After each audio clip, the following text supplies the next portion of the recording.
Thanks everybody for being here today for our Friday conversation and everybody online as well. We're super excited today. Shaun Ritchie, you just moved from the CEO of nClouds to the board, correct? Yes, yeah, we bought this business about 2 years ago, and I was serving as the CEO for the last 2 years. Awesome.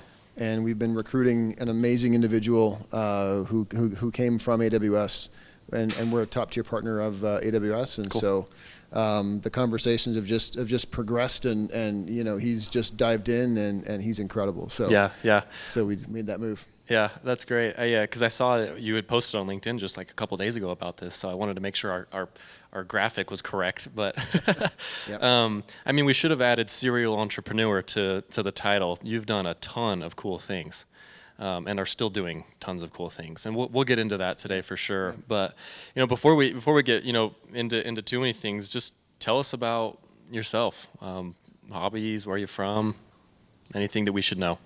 Yeah, so I'm from Arizona. I came up to go to school at BYU and stayed in Utah, and have really just loved the entrepreneurial ecosystem a little closer. in Utah, and ended up moving to Salt Lake. Started my first company in Salt Lake.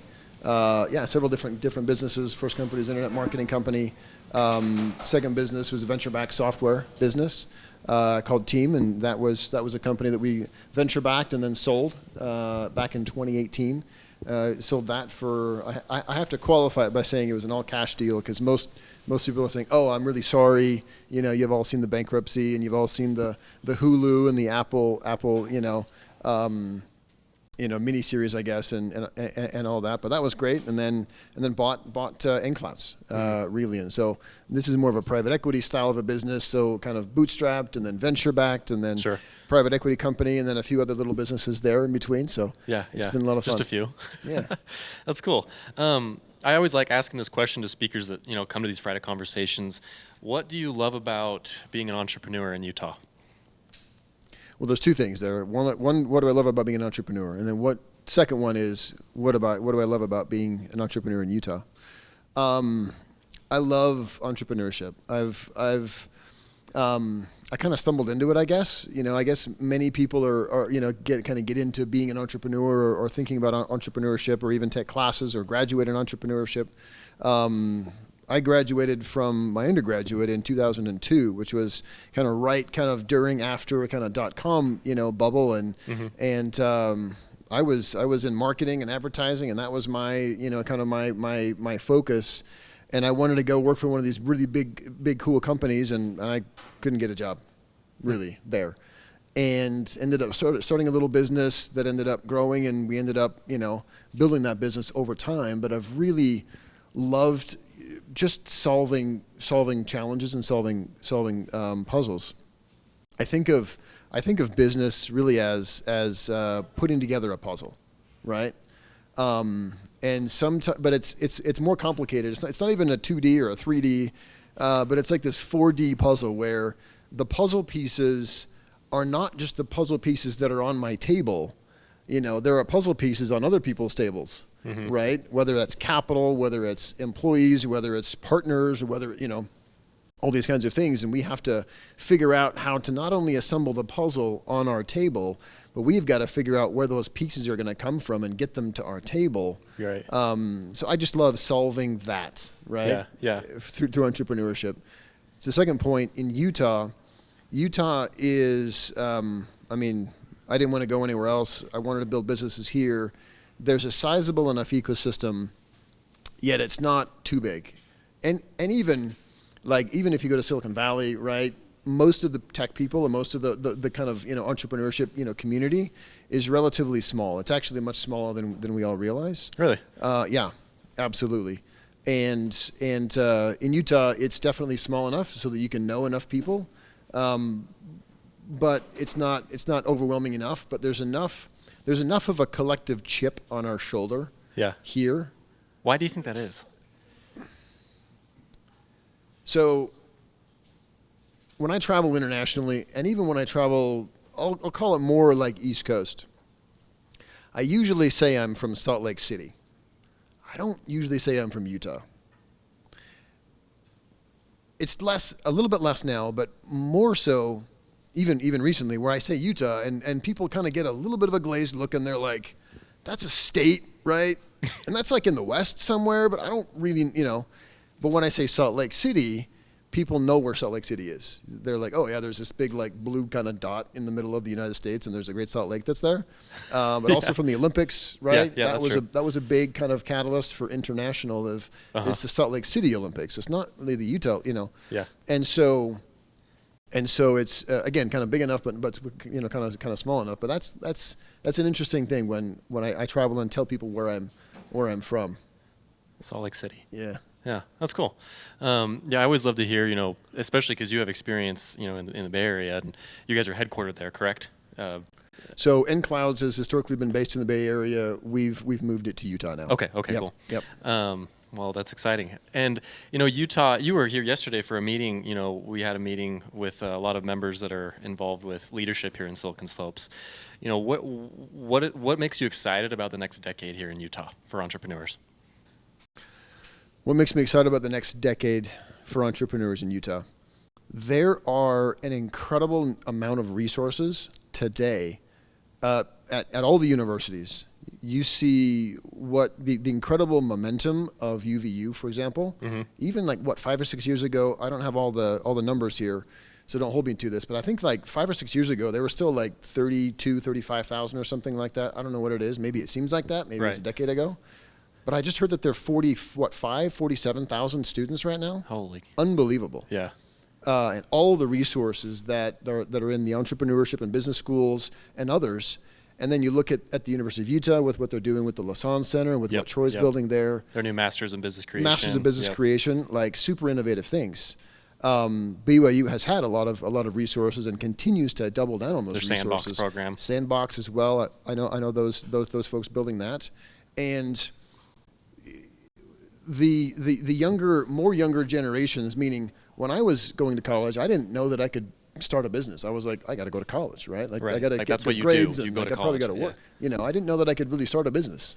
I didn't know that was even a thing. So, like, I started, I guess, my first business, 4 days later after I graduated. I moved to Salt Lake and kind of started this little business.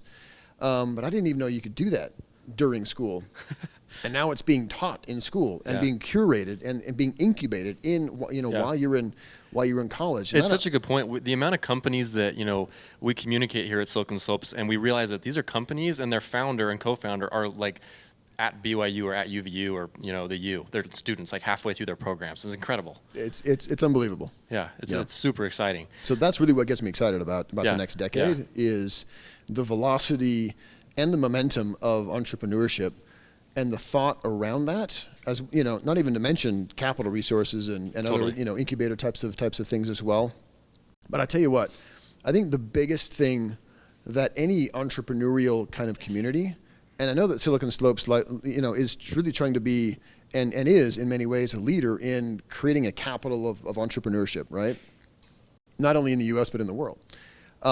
What you need, and actually it's been, I don't know, probably 10 years since I wrote this piece, a couple of articles for Silicon Slopes a long time ago, talking about the entrepreneurial ecosystem and what it needs and where Utah's came from. And we're like in the 4th generation, I think now, of entrepreneurship.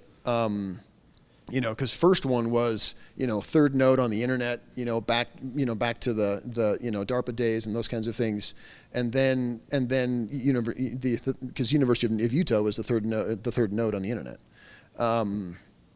and then you had WordPerfect, right? You had Novell, right? And there was a lot of people. In fact, our new CEO at nClouds used to work for. Oh, really? Eric Schmidt. That's a name we all know, Eric Schmidt at Novell. And you had to drive through 30 miles of corn, kind of fields to get to Provo from Salt Lake from the airport when they all came in, flying in from, anyway. So that group, and then you've got kind of this omniture kind of kickoff, with kind of a next generation. And now we're kind of in this next generation where it's much more distributed. But you need leaders. You need people with experience. You need managers and senior executives, at these companies to then move to startups the next generation of startups and say, this is how we did it. Let's have a good foundation here, and then let's move on in a new direction of technology or Right. applying these things. But you need capital, but you need experience. And because Utah has had these generations of experience and capital, then that's how you need to start it, and then pass that knowledge and experience onto the next generation of startups. Yeah, yeah. It is exciting to think about the ecosystem here. I mean, there are so many incredible leaders, and people like you that are going and starting these companies, hiring talent, and that talent, these students that are, working for these companies, working up the chain, are there's so much happening here. Let's take a step back, and talk about nClouds. What's the story there, and what do you guys do? So nClouds, we're a cloud services organization, right? We help companies stand up, operate, secure, and really accelerate their journey in the cloud. And we do that through services. We have a team based in the U.S. We have a team in LATAM, nearshore, and then we have a team mostly in India and offshore. And so we help companies accelerate their cloud journey.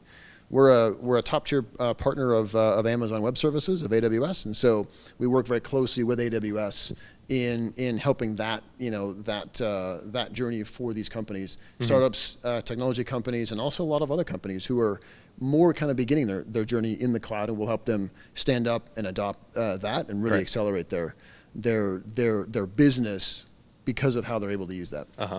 I was reading an article on your guys' website from, I think it was like a year or so ago, but it said that, I wrote it down here, that you guys had earned a net promoter score of 83, which apparently is like twice the industry average for that segment. What are you guys doing differently, and what are you doing better than maybe the competitors? So, kind of a similar thing. I actually quite appreciate the Amazon leadership principles. One of the core ones that we all know from Amazon, right, is being customer obsessed and be customer first. And so when we think about that as a services organization, so a previous experience, we were selling product or selling products basically, but now selling services is actually a different motion than it is more different than I thought it was actually. And what we're able to do is think about you as a customer. What are your actual challenges? What are the actual, issues that you're dealing with? And how can we craft and create a solution for you to get you to where you actually want to go? And we're not selling a product that I'm going to hope fits into your model or fits into, or how to apply this maybe a little bit. Yeah. I mean, there's pros and cons of everything, but we are 100% focused on how can we solve this customer's challenge. And we partner with them at a junior level and a senior level as well. So we have alignment throughout the organization. That feels a little bit unique, even among other services companies. Really? That's interesting. And, you and I were just chatting earlier about this, but, yesterday companies needed to become tech companies. And we see that, especially within the Silicon Slopes ecosystem of 10 years ago, a lot of the focus of Silicon Slopes was like connecting the tech space. Now, industries that get involved with us in one way or another are all over the board, right? Just every which direction. And then you're saying, now companies need to be data companies. Talk further about that. Yeah. So, Mark Andreessen, probably 12 years ago or so, 15 years ago, said the internet software is eating the world, right? And this is absolutely true. And we heard that every company needed to become a tech company. Your landscaping business, plumbing company, roofing business, right? Any company. And if we're not thinking about how our company needs to be a tech company, and there's a lot of different ways to apply that for any kind of business, but that's been 5+ years ago, right? If you're not already a tech company in whatever the thing that you're doing, if you have a bakery, right? Our Zupa's friend was from Crumble. You know what Crumble is? It's a tech company. Yeah. Oh, it's a cookie company. No, it's a tech company. Yeah. Right? 100%. Yeah. Traeger, another great example. Traeger, tech company, right? Yeah. But if you're not already a tech company, you're already well behind. Today, you need to be a data company. And what does that mean? You need to understand your customers, you need to understand your product, and you need to understand the evolution of all of those, right? And if you're not a data company and you don't have a good handle on what your data is or the data that you're bringing in to augment whatever you're doing, that's what you need to be doing now. We're hearing a lot about AI, right? Yeah. You don't need to be an AI company today, but within the next 5 to 6 years, if you're not an AI company, then you're going to be behind. So that's kind of been this, software, tech, data, and then AI. Within the next 5 years, if you're not an AI, what does that mean exactly, right? There's a lot of, and we can dive into that if you'd like to. But even leveraging every individual at your company probably needs. No, I'm going to say every person at your company needs to have a license to ChatGPT. You need to be encouraging that, right? Yeah. Everyone needs to be using that at least on a weekly basis. My little AI, headshot over here. It's super. I just learned it was an AI shot like 20 minutes ago. I'm like, that's incredible. I look way better at AI than I do in real life. But I want to know that. Did you describe what you wanted it to spit out, and then it spit that out, or was it like show me a picture of myself? Well, it actually gave me like 40 or 50 shots, and like a couple of the shots had my arm was like over here, and it was, 8 fingers, I was dismembered in a couple of different ways. Like it wasn't great, but there's a couple of good ones in there that I think it was kind of fun. But that's cool. Let's talk about AI just real briefly. And how are you guys, especially with the rewards and stuff that you guys are getting? You're doing incredible things in the space. How much AI is in AI innovation are you seeing within the company? So we talk with a lot of companies. A lot of customers. Most customers are now saying, okay, we're hearing about AI. We know it's all around us. We're hearing about it every day.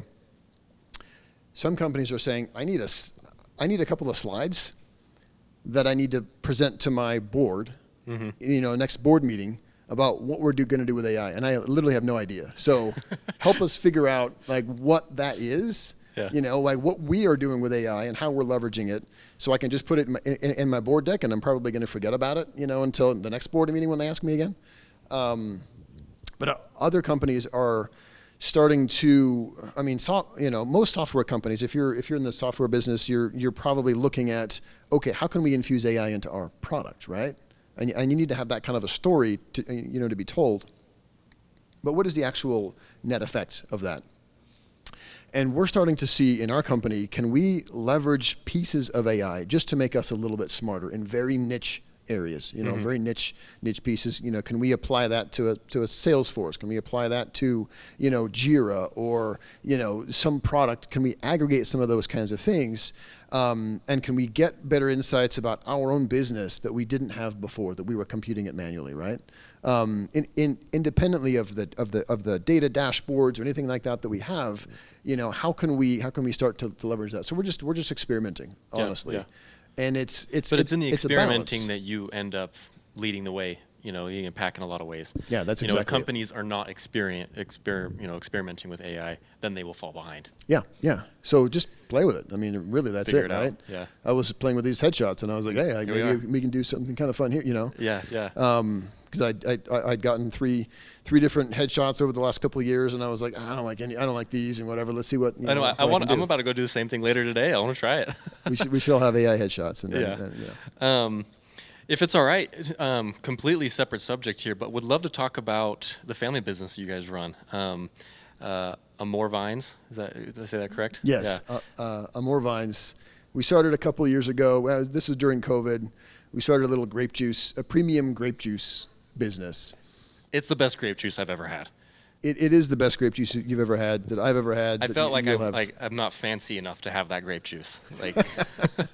So we've been bottling our own grape juice for a long time, and we were making a joke like, hey, maybe we can sell this, right? Well, not selling ours, but found a winery who helped support us, and we actually sourced the grapes from the the estate, the winery. It's a third generation of family business, and we work with them very closely. We've built our own brand, but we wanted to create an experience, a flavor experience that was totally different than you'd have, than most of us have had. Like when we think about grape flavored anything, it's this purple, It's like literally Medicine. the commercial is the purple stuff, right? Yeah. Like Sunny D and the purple stuff. It's dating me a little bit. But yeah, we wanted to create a really kind of premium experience, and did that. But the reason why we primarily did it was because we kind of wanted to create our own family farm, and we didn't have a farm, and we didn't have that ability to do that. So we created this little business. It's very small. It's a very much of a side thing, whatever. Sure.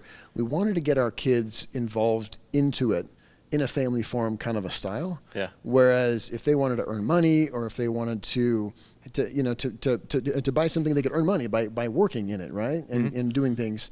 And our kids are still relatively young. They haven't adopted it quite as much as we were hoping. Like my 9-year-old is like, oh, I'm going to be an entrepreneur. He's not quite there yet. Yeah. But I'm hoping they'll get there. But he's at the lemonade stage phase, but instead of lemonade stand, it's a grape juice stand. It's a lemonade stand. That's basically what it is. Yes, this is true.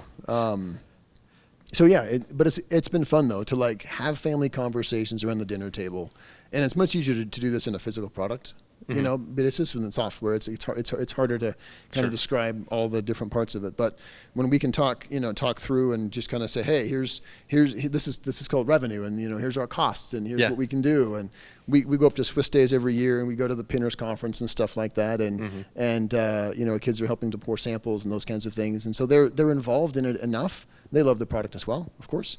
But we can all participate. We can have some kind of entrepreneurial types of conversations around the dinner table that helps us facilitate some of those things which we hope to instill in our kids. Well, it's great. And the reason I brought it up is, we were chatting earlier.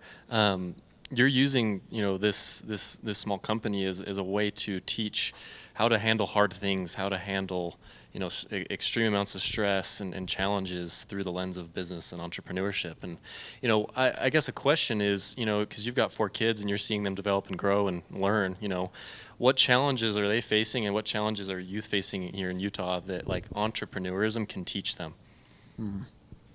So they don't have the extreme stress of it yet. They can work there when they want to. So, but They don't have to meet payroll or anything yet. They don't have to meet payroll yet.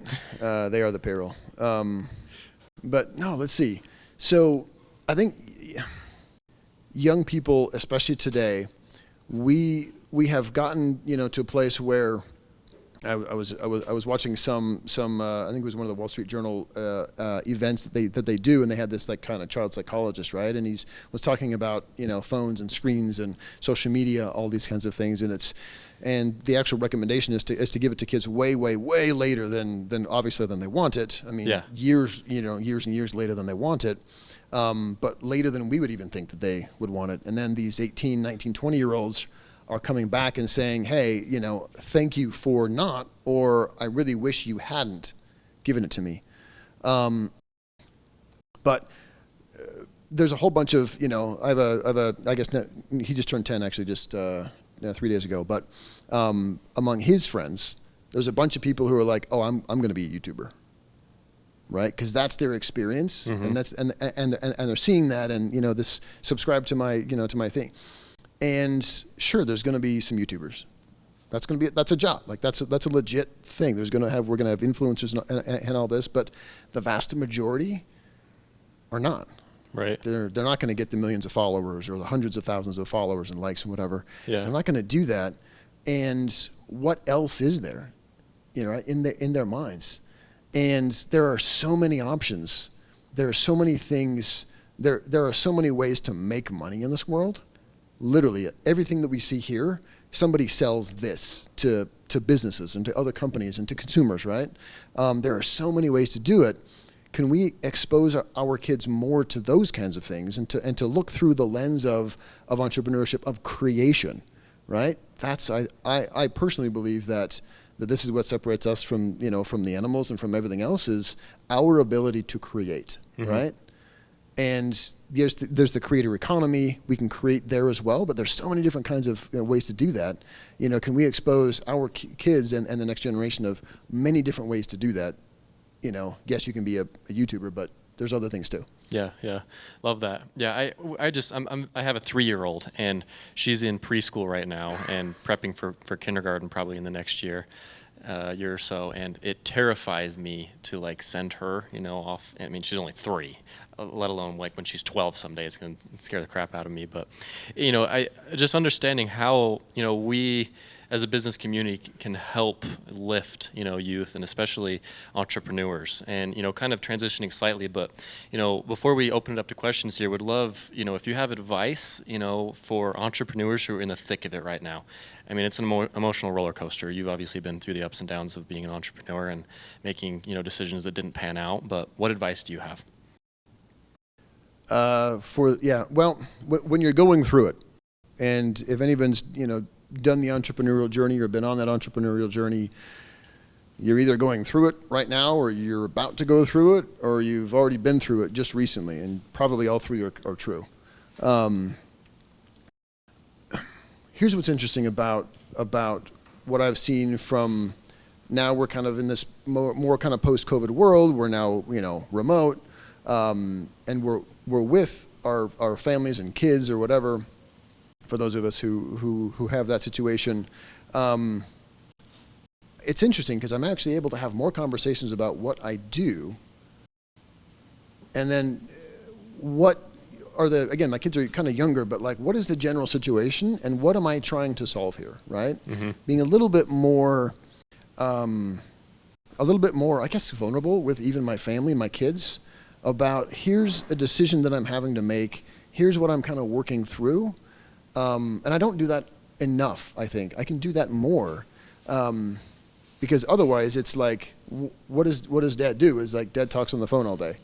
Or, dad talks to a screen all day. Yeah. Right? Or whatever. We should get beyond that. We should get beyond that and start to have more conversations with more people in our circle about, here's what I'm thinking about. Here's what I'm trying to resolve. What perspective do you have? And if I can ask, or if I can be a resource to help provide perspective. Sure. I think that is a singular thing that we can provide other people who are going through it. And it's not, I don't think it's through a formal mentorship program, but I think it's incumbent upon all of us to surround ourselves with at least 2 or 3 people who have some sort of experience in somewhat related about what we're doing and trying to accomplish, mm-hmm. and just kind of have them in our back pocket and say, right. Hey, do you mind if I, can we talk about this, or can I get 5 minutes or whatever? And we don't need to do that with maybe 15 or 20 people, but probably 2 or 3 mm-hmm. can be really, really valuable. Yeah, that's great advice. I mean, you've had with the several different companies you've been involved with. I guess, one more question I'll ask is, when it comes to, and this is a broad question, so I understand it may not be easy to answer, but with funding and finding the right time to raise money, that's a topic, and a question we get a lot here is, when is the right time to raise money? How do I do that? Any advice in that area? Yeah, totally. One of my companies has been a venture-backed company, and this company currently is more of a private equity style, right? Both have had to raise money. First company, though, was an internet marketing company, and through the inexperience, through that lens of my inexperience, again, this is going back to 2003, 2004, right, was we were not profitable. We were losing money. Mm-hmm. And we put it together, my business partner and I, we put it together in our brains that because we're losing money, that means we need to go raise money. Because we were losing money. Like we're losing it, let's go get more. Yeah, go get more. Yeah. And, we had tried to, this is kind of before most of the venture capital was available. But we talked about this with somebody who ended up becoming a mentor, actually. And we said, hey, we need to raise money.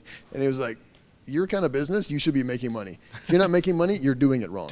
Right. Don't come to us to ask from, you're doing it wrong. Yeah. Obviously. And it was within 4 or 5 months that we really kind of figured it out, and we actually ended up growing the business, and we ended up growing from less than $1 million in revenue to 3 to 9 to 15 to 20, and mm-hmm. Over the course of those couple of years. But we had to reset our brain of what is a business that could raise money.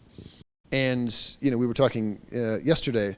There's only 1 or 2, maybe max, % of businesses that should be raising outside capital. The 98% of companies, you shouldn't have to raise capital. Who should you raise capital from? Your customers, right? That's the most valuable. It's the least dilutive. It's the least punitive, right, in terms of debt and whatever, Sure. all these kind of things. So the vast majority of businesses, and now we're seeing even among venture-backed companies, because we're in this kind of macroeconomic situation where funding is very hard to come by. Even those businesses are now getting profitable, and many of these companies are now changing the mindset of like, okay, I got to just grow, so therefore I have to raise a bunch of money in order to grow. No, go sell stuff. Go sell services, come up with a side thing that's going to fund your company, whatever. There's so many stories, even among very highly successful venture-backed companies that have started out in a profitable services-based orientation where you need to fund this thing early. So go out and figure out how to find a customer and have them, you provide them value in the form of a product or a service that they value enough to pay you for that thing. Right? And that is a business negotiation. That's a business transaction, right? That is the start of a business, or even a business line, or even a part of it that can help fund your dreams that are over here, right? Yeah. And so there's so many companies that are doing that now that are like, okay, let's buckle down. Let's figure out an actual unit of value that I can deliver, and we get paid for that, and that there's a little bit of a margin in there to be able to play some more, right? Right, and grow. That's great. Well, let's open it up to the audience, please.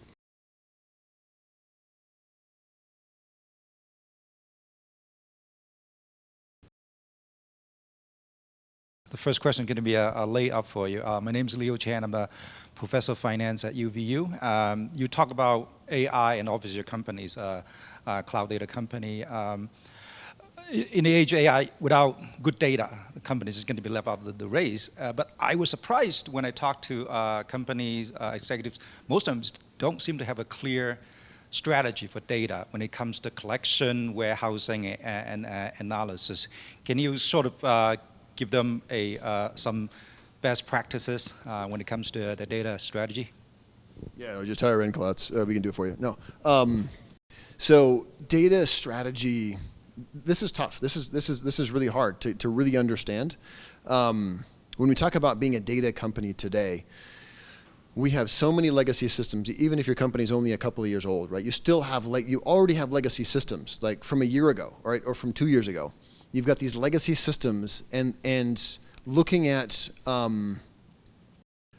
data cleanliness is really hard, right? It's really hard to keep that thing clean because it is an every single day activity, and nobody wants to do it.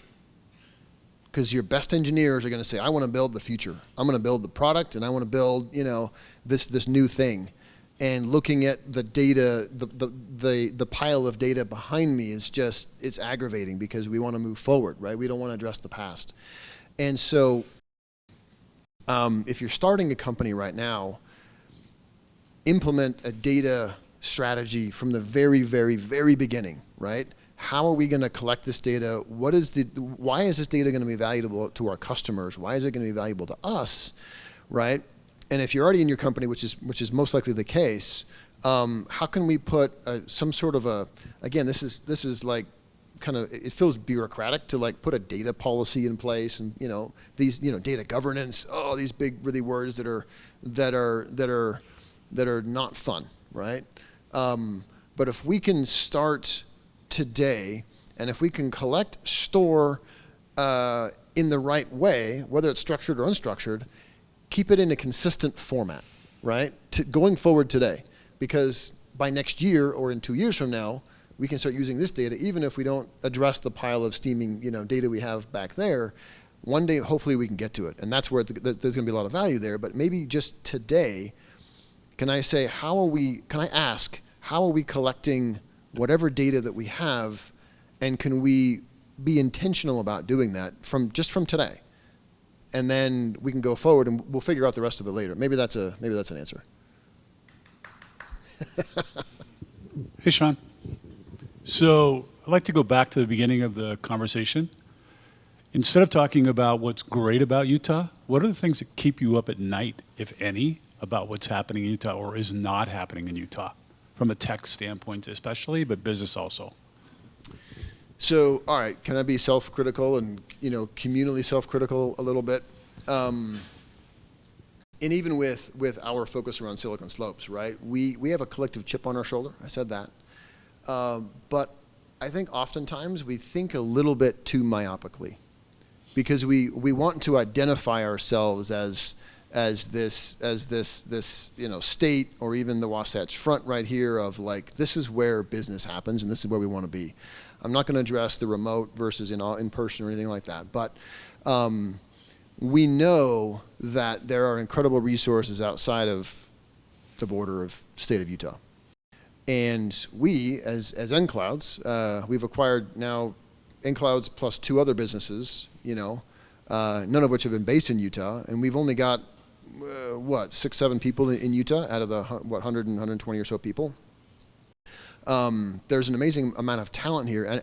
And I've actually even been, it's a little weird for me to think about this, because people ask, well, is the company based in Utah?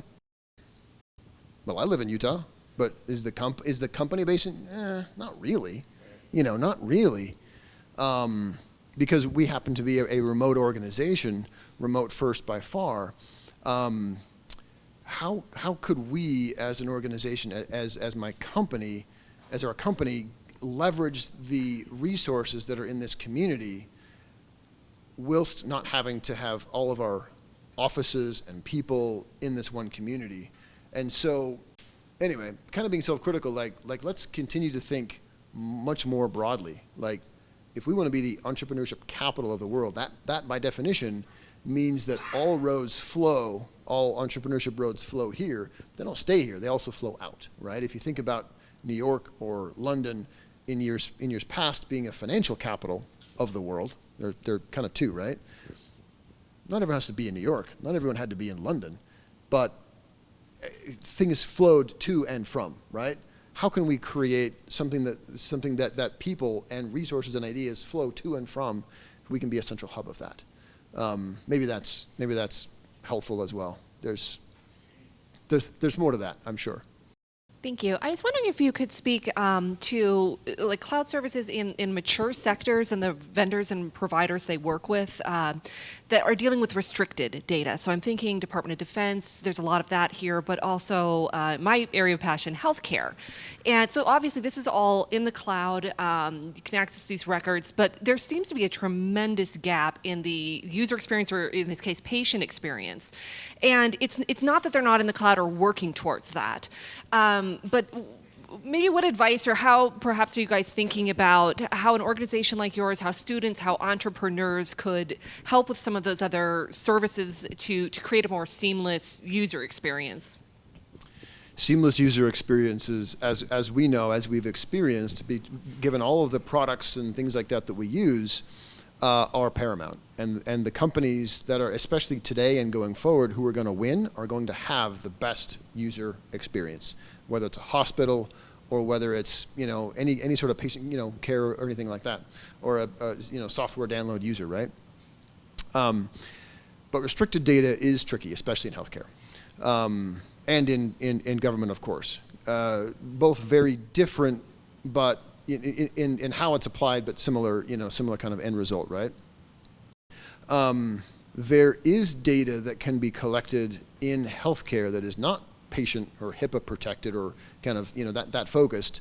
There's gonna so if we kind of carve around a niche of like specific HIPAA governed patient data, there's all sorts of other data that is not protected necessarily, specifically in healthcare. Government is interesting because there is data in government that we don't even realize that is data, right? Zach Holmquist and Sunny Washington building a really cool AI company called Seer. They're creating data out of presented presumed legislation that we didn't even think of as data before, right? But we can get access to that now. And we can get access to, not just the public can get access, but government itself can get access to that kind of data internally. There's a lot of, if you're working with DoD, there's a lot of, there's all kinds of acronyms, CMMC and NIST and all kinds of other like security kind of protocols that you have to be kind of maintained or adhered to. But within those, if we have the right, both clear, not even clearance, but like the right kind of, structure, the right people working on that, then then you can apply the same kinds of user experience, UX and UI.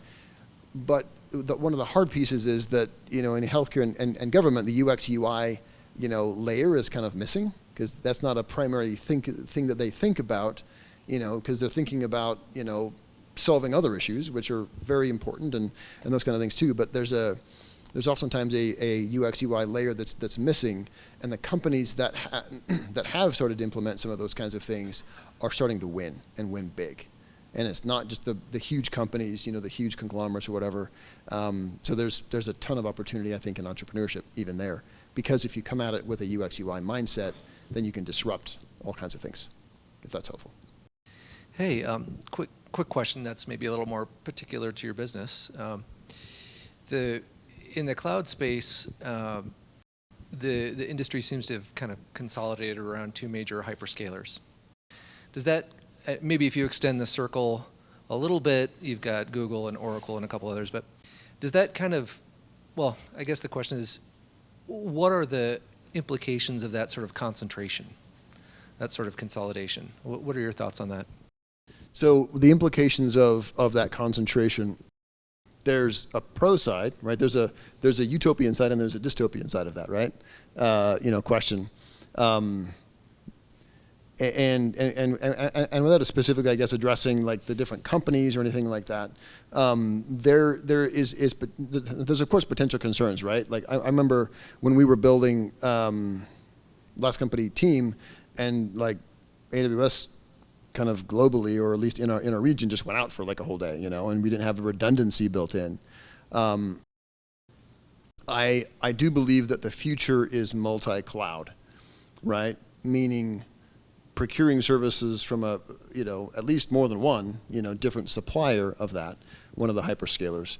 But it's in most applications today, it's extremely costly and very difficult to do that, to have a full redundancy, running in two different places.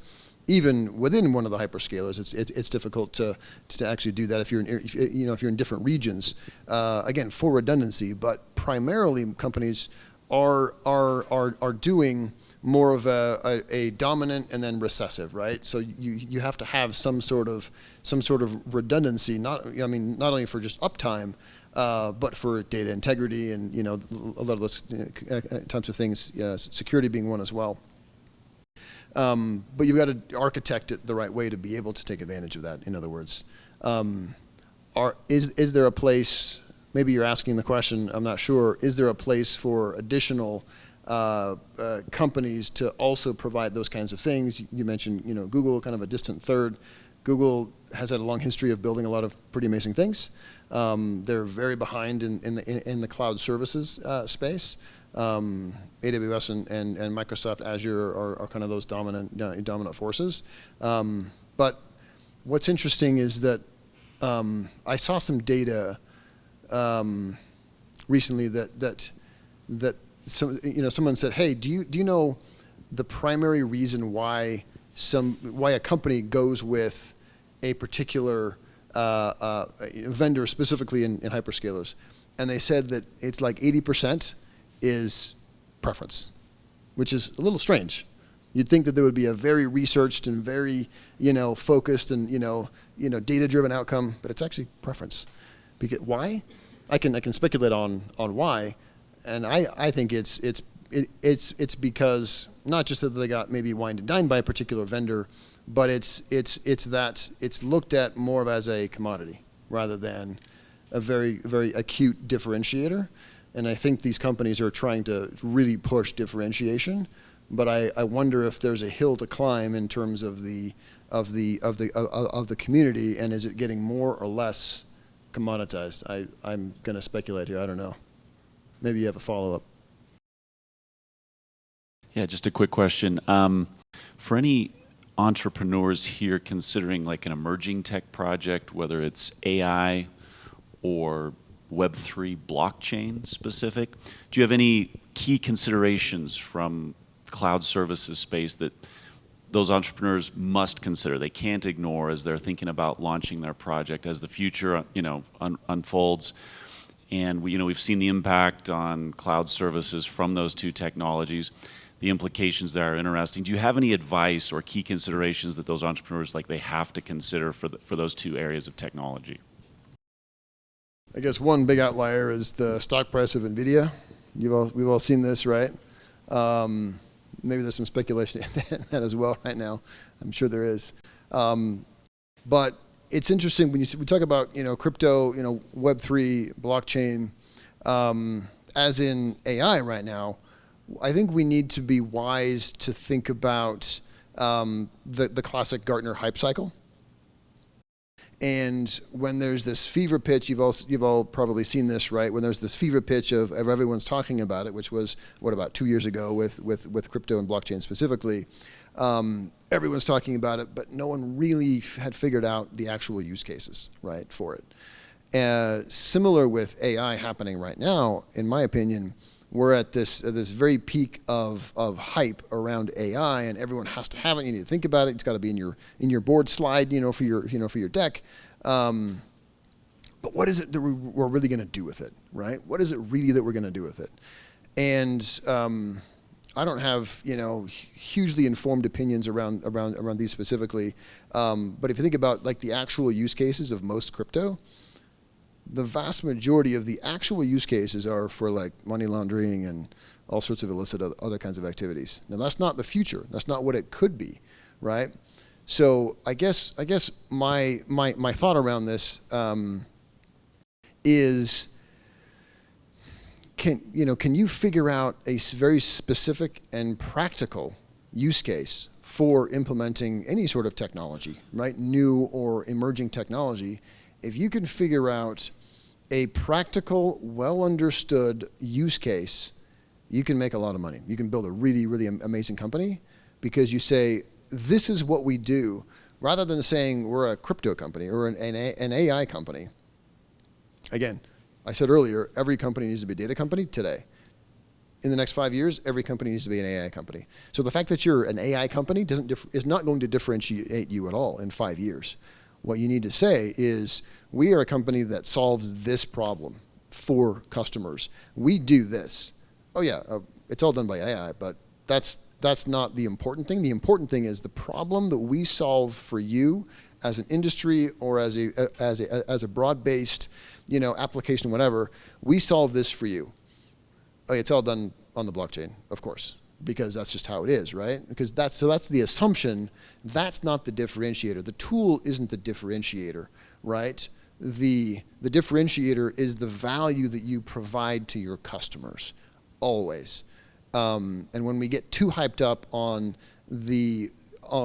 placing inherent value in the tool, right? I think usually we get sideways.